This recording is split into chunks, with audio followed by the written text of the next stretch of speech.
In this week's Parashat Eikev, we read about the only brachot that the Torah tells us specifically we need to say. A chiyuv deoraita in birkat hamazon.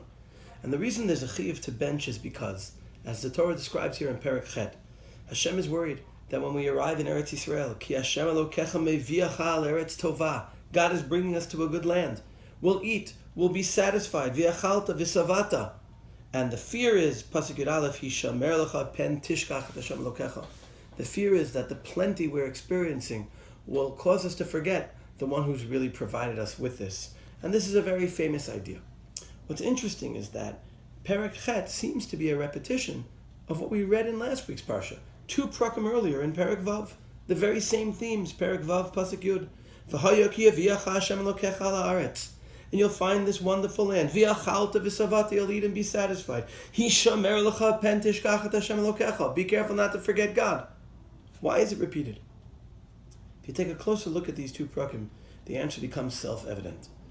Perek Vav, last week's parsha, is speaking about when we arrive in Israel and find a land that's been developed by others.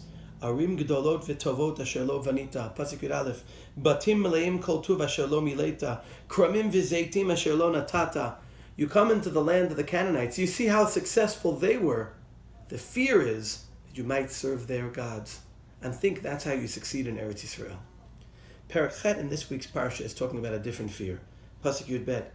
Pen tochal v'savata uvatim tovim tivne v'yashavta uvikarcha v'tzoncha yirbeyun v'kesev v'zahav yirbeh lach v'chol asher lacha yirbeh. Here the fear is that we become drunk with our own success. We're not celebrating the Canaanite success. We're seeing that we're able to succeed. And now the fear is not serving Avodah Zarah, but becoming haughty and serving ourselves. V'ram livavecha v'shachachta et Hashem Elokecha. There are 2 types of dangers. One is the danger of celebrating other cultures and mimicking them. The other is where we become people so confident with ourselves that we no longer feel a need to rely on God. The Isser Gaiva, as the Gemara says in Sota Daf Daled Amud Bet, Kol Adam sheyesh bo gasut haruach ki'ilu kafar bi'ikar. It's a challenge to the belief in God in and of himself. Birkat hamazon is a reminder that it comes from somewhere else. And just to conclude, the response to this feeling of kochi va'otzim yadi asali et hachayil hazeh, this feeling that my own strength made it for me, is Pasuk Yud Chet, v'zachart et Hashem Elokecha ki hu anoten lecha koach la'asot chayil. Remember Hashem, who's given you the strength to succeed. The Ran points out in his drasha that the Torah does not say you don't have ability. The Torah says realize where the strength comes from. The Abarbanel adds that to say that we don't have abilities is a lie that we'll see through. Clearly we have abilities. Anava doesn't mean denying what we're able to do.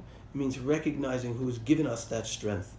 Mariano Rivera, the great Yankee closer recently inducted into the Hall of Fame, said, "Everything I have and everything I became is because of the strength of the Lord, and through him I have accomplished everything. Not because of my strength, only by his love, his mercy, and his strength." Judaism looks at it, the Bible looks at it a little bit differently. Not that we don't have the strength, but that God gives us and grants us that strength. We have ability. We've built a state. We should just remember where that ability comes from and who continues to grant it to us. Shabbat Shalom.